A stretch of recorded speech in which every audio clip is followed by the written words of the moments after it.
ঘুগনি বানাতে আমরা সবাই জানি, কিন্তু মেলা, ট্রেন বা স্কুল কলেজের ঘুগনির মতো না দেখতে না খেতে কোনোটাই হয়ে ওঠে না। কিন্তু আমি আপনাদের আজ বলছি, এই ভিডিওটি সম্পূর্ণ দেখুন। ছোট ছোট টিপস দেওয়া আছে, ফলো করলে আপনিও পারবেন। চলুন তবে দেখে নিই। এখানে আমি মটরটা 4 ঘন্টা মতো সেদ্ধ করেছি। আমার হাতে সময় ছিল না। যদি আপনাদের সময় থাকে তো সারা রাত্রি এটা ভিজিয়ে রেখে দেবেন।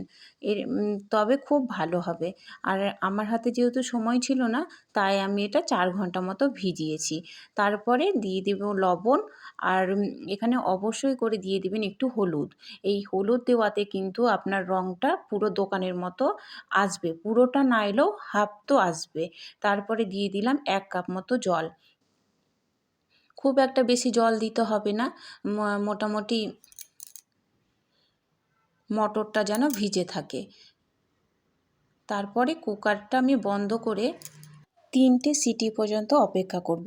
বেশি কিন্তু সিটি দিলে গলে যাবে, দোকানেরগুলো একটু শক্ত শক্তই হয়। আর যতক্ষণে সিটি পড়ছে ততক্ষণে আমি এখানে রেডি করে নিচ্ছি তার মশলা।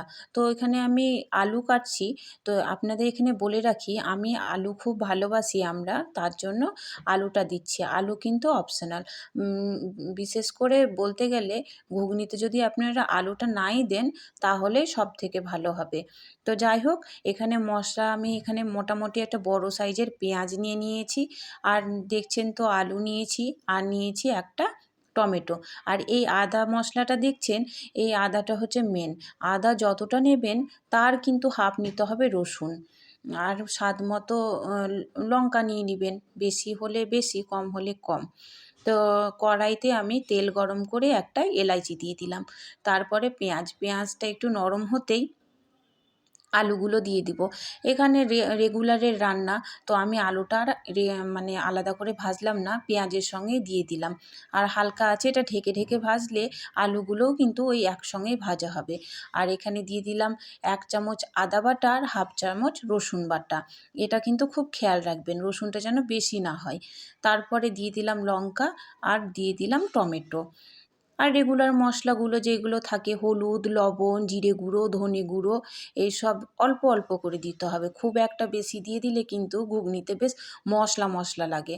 তো সেই দিকটাও কিন্তু খেয়াল রাখতে হবে। দিয়ে দিতে হবে লঙ্কা গুঁড়ো, আর যদি আপনাদের কাশ্মীরি লঙ্কা থাকে তো সেইটাও দিতে পারেন। আর এটা হচ্ছে আমার মেন জিনিস। নিয়ে নিলাম 1 চামচ বেসন, আর নিলাম তার হাফ চামচ ময়দা। এই দুটো কিন্তু অবশ্যই দিতে হবে, আর এমনভাবে দিতে হবে যেন ঘুগনি খাওয়ার পরে বোঝা যায় না যে এতে বেসন বা ময়দা আছে। এই দুটো জিনিস দেওয়ার ফলেই কিন্তু ঘুগনিটা দোকানের মতো হয়। তো এখানে আমার মশলা কষানো হয়ে গিয়েছে, আলুগুলোও দেখুন কি সুন্দর সেদ্ধ হয়ে গেছে। এবার আমি দিয়ে দিলাম সেদ্ধ করা মটর। দেখুন হলুদ দেওয়ার ফলে মটরগুলো আমার অলরেডি ঘুগনি মানে দোকানের মতো হয়ে গিয়েছে। ঢাকা দিয়ে আমি আর 5 মিনিট মতো হতে দিলাম। আর এই মশলাটা দেখছেন, এতে জিরে, ধনে, শুকনো লঙ্কা, এলাচ আর দারচিনি আমি শুকনো তাওয়াতে ভেজে নিয়ে এটা আমি মিক্সিতে মিক্স করে রেখেছি। তো দেখুন এখানে এই পর্যায়ে আমি কিন্তু সেই ময়দা বা আটা আর এদিকে বেসন, এই দুটোর পেস্টটা আমি দিয়ে দিলাম।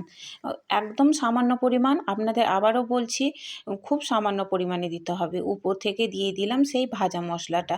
দেখুন আমার ঘুগনি কিন্তু রেডি। হয়েছে না দোকানের মতো? আমার রেসিপিটি যদি আপনাদের ভালো লেগে থাকে তবে অবশ্যই একটা লাইক, শেয়ার আর একটা কমেন্ট করে দেবেন। কমেন্ট করে দিলে আমাদের নিত্য নতুন ভিডিও বানাতে বেশ ভালো লাগে। আর যদি এরকম রেসিপি পেতে চান তবে আমার চ্যানেলটি সাবস্ক্রাইব করে পাশে থাকতে পারেন। ধন্যবাদ। দেখা হবে আরও একটি ভিডিওতে।